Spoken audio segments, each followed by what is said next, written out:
Greetings, Guardians, my name is Bife here. Season of the Witch has concluded, which means that it's high time we did a seasonal recap and review. I also wanted to go ahead and make a really quick note here about content this season and beyond. If you want to skip this little bit, which is personal to me specifically and has nothing to do with the season, then feel free to follow the timestamp on screen. Yeah, it'll just push you forward a little bit and you can get to the content you actually want to. However, this is all for the moment, for this first little bit, about me and content going forward. I've looked back at the nature of the upload schedule this season, and I have to say I'm really pleased. This is the most content we've ever made in a seasonal release period that hasn't been just a massive time period like Season of the Lost or Season of Arrivals. So I feel really proud of what we've been able to put out. There is a lot that's gone on, and we've done well.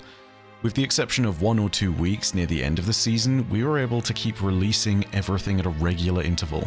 The schedule that I tried to keep to was daily content for about the first 10 days of the season, 4 videos a week in the hotter weeks of the season, and then 3 videos a week when things quietened down. During the time of the Season of the Deep, I stumbled a little bit on those goals, but I think I've found that it can be done now in Season of the Witch. I've gotten to that point where I think there is a decent work-life balance for things now. The thing is that this was the goal that I'd really set for myself at the start of the year, and I think for the most part we've been very successful with keeping to that upload schedule and to keeping things consistent and making sure that I did manage to get a work-life balance out there whilst still being able to make a bunch of regular content. But then there are outside factors to consider, namely the layoffs at Bungie. And they have shown me, as well as a bunch of other content creators, that I need to approach content somewhat differently. A lot of change is going to be needed, but now it's become dramatically clear that that change is going to be needed far sooner than I anticipated. We still haven't heard whether the reported final shape delay is happening from official sources, but I think it's most likely that we'll learn about that within the next day, maybe even the next few hours. They will most certainly tell us about it before the Season of the Witch drops. That being said, if everything of the June delay is true, then most of the community's expectations are indeed going to be met, because I think everybody is expecting that. That means a very long season, and that means a lot of time to change up content, and to change up the way it's delivered to you all. What are these changes going to look like? Well, that's dependent on a few different factors, but I can tell you one thing. I know that I'm definitely going to be looking to incorporate shorts content. You can also expect me to be uploading that to other platforms elsewhere, given that the nature of that content can be homogeneous across them all, so expect to see me on things like Instagram and TikTok. I need to build out the infrastructure for all of that properly first, but hey, expect to see me there. The other major change that I know is going to happen is that I need to branch out into other games. Now, let me be clear, this is not an all-hands abandon ship kind of moment, it never has been. I've covered Destiny for 10 years, and whilst this has been by far the most dramatic turn of events that's happened in Destiny's long history, I don't think it's ever a good idea to bet against Bungie. Whilst yes, they most certainly have had quite the stumbling block and a lot of trust with the community has been lost, I've been covering this long enough to see them recover from many terrible points. And you know what? I still think that there is going to be an audience around for Destiny. I know that a bunch of people are falling off after the final shape releases, but assuming things turn around and if Bungie gets pulled back into a place where they can actually release content that interests people again, it's going to be something that pulls people back. I don't doubt that. I know that we've all sat there and seen it before. Gamers are incredibly fickle, and, you know, we all remember the infamous Call of Duty Modern Warfare 2 boycott lobbies. Yeah, all of them playing Call of Duty Modern Warfare 2. The point I'm trying to make is that regardless of what happens, I will still be covering Destiny for quite a while. I don't anticipate mainline coverage going anywhere, but I don't want it to be the only game I cover. I'm going to branch out into other games, other IPs, and other stories generally. And you know what? It's something I look forward to. We get to make the channel a little bit less brittle, and we get to explore other amazing stories that are worth telling. I've spoken with Sam and Robert about Baldur's Gate and Beyond, the channel which we launched covering D&D and BG3 and other things, and all of that has been slow. All 3 of us and our editor got hit with a ton of IRL stuff and other work. Whilst we are looking to pick up the pace of content created on that channel, I spoke with them and they are happy for me to talk about lore content from D&D and BG3 on that channel without it posing any problem to them. It's a huge boon. I'm very grateful to them for that, because ultimately it's a fantastic universe and I think there's tons of detailed lore content on D&D and the worlds contained within that people would really love to hear about. Expanding out is the big focus, and I want to start when eventually we get to that point by maybe just taking a dive in on a semi-regular basis to just whatever's interesting at the time being.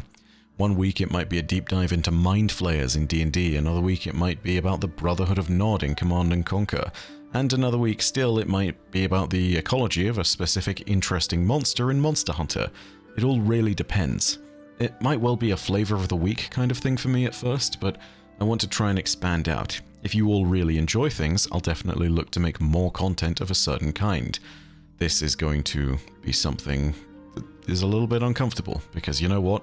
I've gotten used to doing Destiny for 10 years, and it's not as though I think it's going anywhere immediately, but it is clear that now is the time to expand outwards. I don't want to promise too much more than that though, because at the end of the day, I know that it's very hard to immediately deliver things.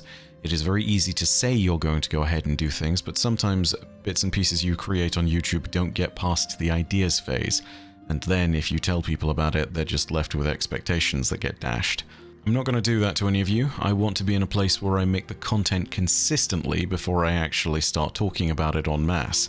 So yeah, I want to make sure that everything we do is excellent in that regard, and there are still other bits and pieces that need to be fixed up. But that's all about me. Let's not worry about that. If you aren't here for anything to do with me, which I imagine is the majority of you, hi, welcome back. Let's talk about the Season of the Witch, and let's recap and run through the events of the season. And then I'll talk about my impressions of the season as a whole at the very end. The start of the season was one that began in typical dramatic fashion, with a proposition from Immaru that Savathûn could be resurrected. This of course was exactly what we needed, and we'd learned that in the aftermath of the Season of the Deep, when the proto-worm god Asa confirmed that we'd need to resurrect Savathûn in order to follow the Witness. However, Immaru's offer came with a steep requirement. We would need to take the fight to the forces of Xivu Arath and oppose Savathûn's sister. Note that this was all part of a plan that was left for Immaru by Savathûn herself. This was the first part of the air of mystery surrounding the Witch Queen this season. Even beyond death, Savathûn's plans were unfolding. This is more about the events of the actual season, but I will render one little bit of feedback, which is that throughout the season, it did feel as though Savathûn was omnipresent in the background, and that I think accomplished a kind of greater air of mystery being unfolded around her. This was a good aspect to the season. I very much enjoyed it. In order to oppose Xivu Arath, desperate measures would need to be undertaken. Eris Morn would be the volunteer we needed. To challenge a god of war, one must ascend into a god as well. Eris conducted a ritual that invoked those that desired vengeance against the Osmium dynasty. She invoked the worm gods such as Akka, Sita, Zel, and Asa. Surrounded by soulfire and rising from the ground, Eris tore the mask from her face and ascended, transfiguring her flesh into a new form. She had ascended into a hive god, specifically the hive god of vengeance. Shocking as these transformations were, they were only temporary, and it was Eris's intent to give up the power of this new hive form when the deal with Immaru was complete. Savathûn's resurrection would happen, we would learn the way to reach the Witness, and then Eris would cease being a god. Eris's new form alone was not enough to destroy Xivu Arath, though. In order to empower her, we would need to tithe to her. By defeating enemies in Eris's name, and by wielding the Acolyte's staff, we were able to tithe to Eris much like any other hive might tithe to one of their gods. This would be our method of growing her power, and this would be how she might be able to challenge Xivu. Useful as it was, this overwhelming flow of power was dangerous. Eris was putting herself in serious danger by doing so, of course, but then there was the potential for her turning and being corrupted. This is not something that Eris has been in danger of, and she's proven it many times over. The fact that she physically transformed into a hive would reawaken these concerns. While some accepted that they didn't know enough to judge the situation, such as Empress Keitel, others like Commander Zavala were particularly concerned. Elsie Bray, above all others, was furious at the news of the transformations. At one point, she even pinned Ikora Rey to the helm's bulkhead, demanding answers.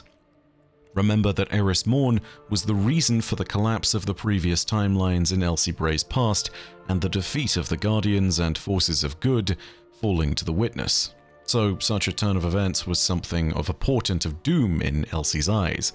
Eris Morn had previously been the main antagonist of all the different timelines, so it's not hard to see why this was concerning to her specifically.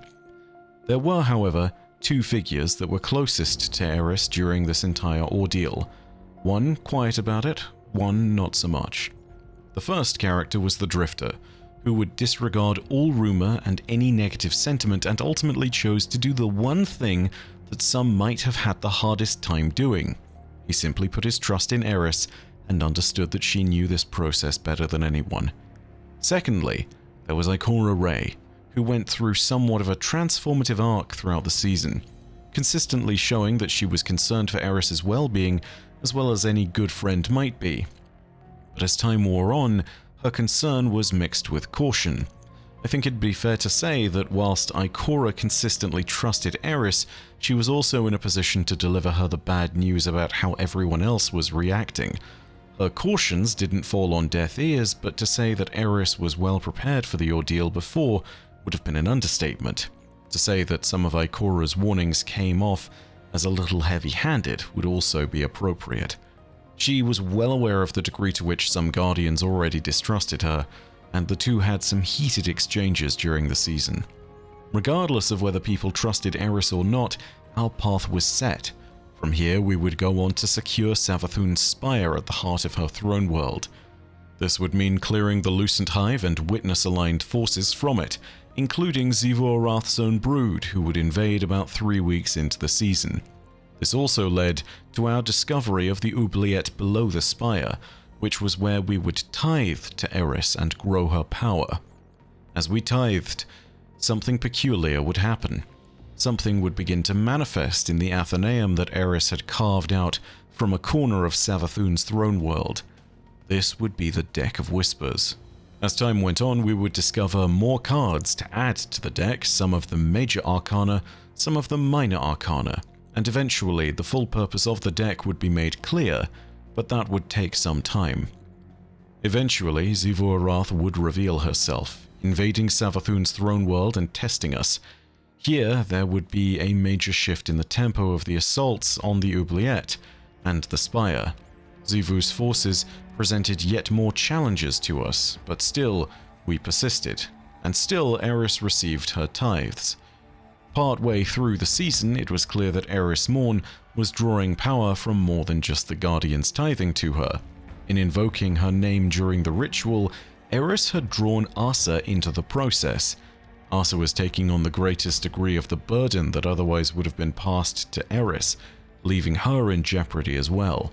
Much to the chagrin of Sloane, whose loyalty to Asa was both well-founded and nearly unshakable at this point. As the season drew to a close, Imaru made an assessment and stated that despite all our effort, Eris did not have enough power to defeat Xivu Arath, something that might have been made clear from the very beginning, given that Eris had existed as a hive god for merely weeks, and Xivu had existed for beyond millennia. He made it clear that if things went south, he would simply be forced to run, saving his own skin, abandoning Savathun if he needed to. With our fate made somewhat more clear, Eris would be forced to enact a desperate gambit, which likely played into Savathun's plans all along. Eris instructed Ikora Rey to transmat Savathun's recovered remains into the throne world, where Imaru could resurrect her.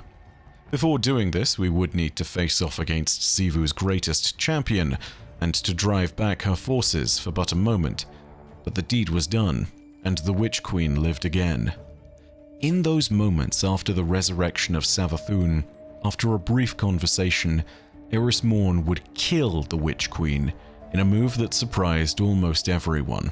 In the act of that slaughter, Eris Morn had taken power from a fellow hive god, by killing them in their own throne world. This was a true death, and briefly, through the power of the sword logic, Eris became the most powerful hive god in existence. With this roiling nexus of power now at her disposal, Eris Morn could have simply chosen to rule the hive as the most powerful god in their history, casting aside the Last City, the Fallen, the Cabal, everyone who she had once called friends, and in the process becoming something more. But Eris is nothing if not true to her word, and she used the power of the sword logic to banish Xivu Arath from her own throne world.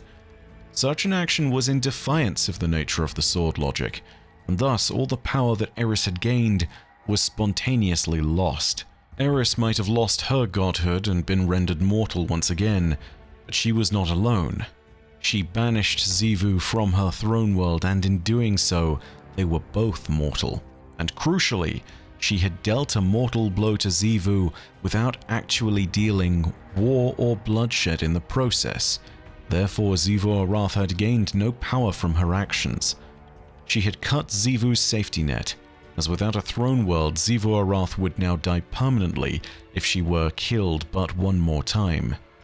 In the background of all of this, Xivu Arath's own feelings on the matter are known. Xivu felt betrayal. She had seen Eris's slow metamorphosis and believed that she represented the return of her brother Oryx and his logic. In Eris Morn, she saw a blossoming new sister, one that would celebrate with her in the sword logic's confines, where love is war and war is love. One who would bring Oryx's logic of the deep forward, and who would ultimately ensure that he lived on through Eris Morn. However, this was not to be. By cutting Xivu off from her throne world and rejecting the power of the sword logic entirely, Eris Morn showed that she was not some new sibling of the ancient hive gods. She was their reckoning. Xivu Arath's howls of despair and heartbreak could be heard across the void, echoing through the sea of screams, shattering her resolve and her dominion. Her forces were blunted, and her conquest of the worlds around Sol ceased.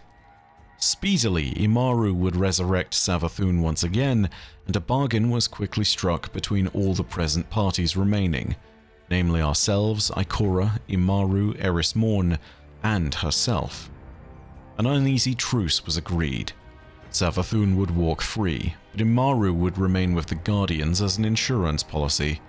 Eris insisted that we were victorious, and that we had indeed received what we needed. Yet there was still one piece of the puzzle missing. Savathûn still hadn't told us how to follow the witness. On this, the Witch Queen simply said that she had already shown us the way to follow the witness, and that the truth would reveal itself when we were ready. The bargain with Imaru and Savathûn was complete. The Queen of Lies, in this instance, as it so happens, appears to have spoken the truth. Earlier in the season, as we'd explored the domain of Savathûn in the Spire, we discovered something. One of the minor arcana within the Deck of Whispers allowed us to access an auxiliary series of chambers above the Oubliette. It was revealed that this was known as the Imbaru engine. Imbaru is a complicated concept. It's an idea of the sword logic twisted to Savathûn's purpose of proving her power through knowledge and lies. It implies that so long as we are ignorant to something that Savathûn understands, she is more powerful than us, and every time we stumble, we quietly tithe to her by proving it. But the Imbaru engine pushed such a test even further. It required us to demonstrate cunning, strength, and curiosity, 3 acts central to the various hive gods. Oryx, Xivu Arath, and Savathûn were all bound to one of these ideas in their own forging. Eventually, as we uncovered the last minor arcana in the Deck of Whispers, we discovered a final challenge within the Imbaru engine, a challenge that required us to tell 2 lies from a truth before we were allowed access. Upon correctly deducing the pattern, we unlocked the final chamber at the heart of the Imbaru engine, and there we beheld the heirloom, the heart of all of the season's progress, an uncorrupted Ahamkara egg, possibly of Riven's own clutch. This was clearly the answer. We would need to use wish magic in order to follow the witness, and so immediately Ikora transmatted this egg to the Athenaeum. It seems clear that in the next season, we will work to hatch this dragon egg so that we can bargain with the young wish dragon within. We may also see the return of its mother, Riven of 1,000 Voices, the so-called last Ahamkara that we banished nearly 5 years ago. Savathun had shown us this path. She revealed it in the Deck of Whispers. She revealed it in the trials that we would undertake to get here. And it seems likely that she had planned for this outcome all along. Of the other story beats this season, there are a few that are worth mentioning. There's a point at which Saint 14 ambushed and repeatedly killed Savathun within her throne world so that he could slake his thirst for vengeance. This was done after the treaty and Savathun still walked away, but regardless, Saint 14 left her with a few wounds to remember him by. Wounds that were only a tenth of what she had done unto him and Osiris. There are many interactions that Imaru has with various denizens of the tower, such as Lord Shaxx. Some of them are particularly entertaining, and others highlight the differences between Guardian philosophy and the philosophy of the Lucent Hive. There are tales of how Guardians learned how to harness the Lucent Hive's moths by offering them a home instead of a host. And there were many moments at which we learned more intricate details about the Hive, their runes, rituals, magic, and the sword logic. So, that's a little summary of all the story from the Season of the Witch, and how it leads us into the next season, the Season of the Wish. But how was this season? I think it's hard to talk about how Destiny feels at the moment in this season without referring to the IRL news at Bungie. However, given that this is meant to focus on the narrative, that's what I'm going to be predominantly writing about. Things would obviously all seem so much better without those layoffs, and it would be a very different vibe in the community if the layoffs hadn't happened. But I want to push past that to actually provide my uninterrupted thoughts and to give some general notes about how the Season of the Witch was. And I think it's fair to say that Season of the Witch is going to be remembered, at least without that layoff business, as a pretty strong season. And I think the same rings true specifically for its narrative. It's amazing to see what is a crowning moment for Eris Morn's character this season. In that sense, the Season of the Witch is sort of like a culmination of nearly a decade of Eris's story. It has bigger story implications than almost any season that came before it as well, which I think is really good. The implications are bigger than Saint 14's return in the Season of Dawn, bigger than our alliances with the Cabal and the Fallen in the seasons of the Chosen and Splicer. I'd argue the implications here are bigger than Rasputin's sacrifice at the end of the Season of the Seraph. I'd argue that only the Season of Arrivals, with the full-on appearance of the Witness's Pyramid Fleet, has bigger story implications, and has a bigger narrative push from a season. For a few months, Eris joined the Hive Pantheon of Gods, and as a result, Savathun has returned to the story. The Witch Queen is back as the biggest mover and shaker of Destiny's narrative, and Xivu Arath has been dealt a mortal blow that has left her within striking distance for both us and the Cabal, opening up a potential future storyline that involves all three of us, opening up various different storylines for the Hive going forward. As far as everything else is concerned, we also stepped closer in a very tangible way to the final shape. We now vaguely know how we need to pass through the portal. As far as the tempo, this season sets what I think should be the standard for episodic content after the final shape. This wasn't a season that felt relatively inconsequential in the grand scheme of things. I think that the Season of the Plunder and Season of the Haunted suffered from this, for example. Whilst they had a series of interesting characters and some neat stories that played out, they didn't feel like they moved the actual plot forward. Season of the Witch does, and that's a good thing. Season of the Witch advanced not only the main plot of how we get through the portal, but also a series of important other plots, and even small B and C plots in tandem with it all. This season does make me welcome the arrival of episodes though, and there's a distinct reason for that. episodic content is something that Bungie has promised will contain more chances for narrative and more cutscenes and cinematics than ever before. There is a distinct reason that that's important, and that's the Savathûn encounter at the climax of the story. This is an encounter that plays out over a cinematic, but which is played into a point where it ends halfway through. The actual narrative of what happens is continued onwards in a lore tab. The lore tab has painfully important details in there, which I believe are crucial to understanding the core plot of the seasonal narrative, including Savathûn's second resurrection and a bunch of other details such as the idea that we still didn't get, the actual method by which we would pass through the portal and follow the witness. So yeah, the lore tab here should have been a cutscene. It would have been better as an extended cutscene. Now it's hard to say that anything that's a lore tab wouldn't be better as a cutscene. I'm sure that people would love a lore tab of Saint 14 defeating Savathûn as just an example. But hey, the difference here is that this lore tab was an addendum to a major story moment that felt incomplete without that addendum. Major story details, including how we would move on to the final shape, were all revealed in that lore tab. This is an instance in which, without this moment being in the cutscene, it feels like a bunch of players are going to walk away confused and will miss a crucial detail. This is primarily what makes me more keen for the increase in cinematics that we're going to get in episodes. And it's also why I insist that in this instance, this should not have been a lore tab, it should have been in a cutscene as well.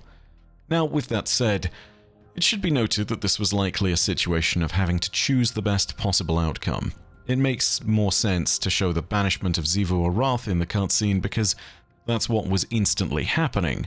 I imagine the situation the narrative team was left in was one where they couldn't get everything they wanted done in the amount of time that they had to create everything for the season, and so this was probably the lesser of two evils. Remember that seasons are developed on a rapid cadence, and so additions and changes and more content than we might need isn't necessarily always possible. Again, another reason why I'm excited for episodes, because if there are these big story moments, we can actually get the cutscene density that we need to convey the importance of that moment, for everyone to stop and watch and understand. Now, I've implied here that this was something where Bungie ran out of time because of the scope of everything they were trying to tell. And again, I can't say that that is definitively the case, of course, because I'm not a developer. It's all speculative.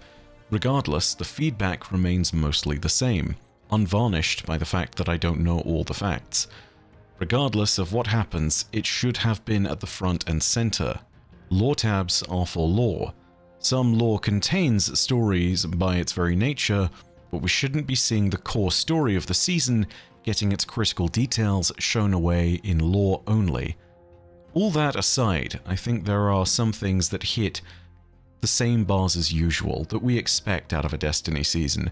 Voice acting was spot on as usual. I think the different topics of lore being explored were all very strong, as is likely the case whenever the Hive come back in the narrative. I also want to make a little commentary that I loved the writing around Eris and the Drifter in particular. One lore tab and a little interaction between them actually showed a degree of tangible complexity to their relationship and their characters that I don't think we've seen since the season of the Splicer, when we had Mithrax, Ikora, Saint, and Lakshmi all having their tense dialogues that were rich with political intrigue and complex cultural narratives. The writing of Destiny's lore is generally pretty excellent, but I think this was a great moment where we got to see some of that complex writing truly transcend beyond the page and into the actual voice acting itself. It's great to see these moments where the vocal talent and narrative team are pumping on all cylinders and showing the best of a complex set of characters that are portrayed in an excellent manner.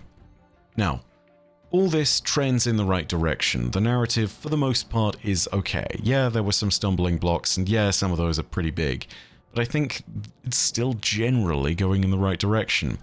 There is one thing I still want to see though, and that's this. I think we need something a little bolder from the narrative team. Now, I acknowledge that saying something like this is actually pretty tricky to say, especially for the developers. The bar is already set pretty high. When those expectations don't get met, you get Lightfall. When they do get met, you get Season of the Witch, or Witch Queen, or Season of the Splicer. I think the community is going to need to see something altogether different and more ambitious in story terms, though. Now granted, this probably goes much further than the narrative team as far as the actual workload is concerned. I imagine that it involves everyone at Bungie on a multidisciplinary basis, but I think it's something that needs to impact from the story itself. I think we need to see something that not only has an impact on the story going forward, but also presents a novel way of telling the story. The thing that comes to mind for me is the Drifter vs. Vanguard questline from Season of the Drifter. Now, needless to say, that idea of a branching quest pathway is something that didn't go anywhere, and to be fair, I don't think that's the only way to experiment with the story. But I think that we need something that does that, something that pushes the boundaries in a way that players in Destiny don't expect, something that adds an X factor, something that surprises us. I don't know what the risk-taking on this front looks like, but I think that players are dying for something unique in the narrative, especially when seasons can come across as a very kind of samey formula now. It's time that we find something unique, and it's high time that we do something cool with that, something important. Off the top of my head, I can imagine something like a meta-narrative that spans across multiple tangentially connected seasons or episodes or whatever you have, that runs alongside them all but separately. Maybe the Nine are constantly dipping in and demanding updates on what's happening. Maybe the voice of Riven is inviting us into taken portals where she haunts us. And maybe there's something we've missed altogether. Maybe there are distortions in time left by a mysterious voice in the Vex network. I don't know what it looks like, but we need something different that adds wonder and intrigue to Destiny's story outside of the typical repeated formula. And ultimately, I think that formula only works if you have surprises, if you have things that break up the monotonous structure. Most crucially, it needs to keep players on their toes, and it needs to have them looking out for what comes next. Not a small task, and it does require risk-taking and experimentation. Would it be safer to not do that? Yes. Can Bungie afford to not take risks right now? I don't know. Is it crazy to set such expectations up without any kind of premise to it? Sure, it absolutely is. I think that this is the direction that Destiny's story needs to go, though. I think that seasonal narratives or episodic narratives are going to need something big that continues to drive players towards whatever's happening next. But that's everything about where I stand on the Season of the Witch, and that was a recap and review of everything that happened. Even with all the doom and gloom permeating Destiny right now, this season shone pretty bright, and the setup for the Season of the Wish that it created was fantastic. Let's hope it's remembered as fondly as it deserves to be. The narrative team has done a pretty good job here. You'll catch me next in the Season of the Wish. We've already made a ton of content, over 4 hours of it in fact, going into that season and going into Wish Dragons specifically. Be sure to catch me next week when I will give you my first impressions of the new season.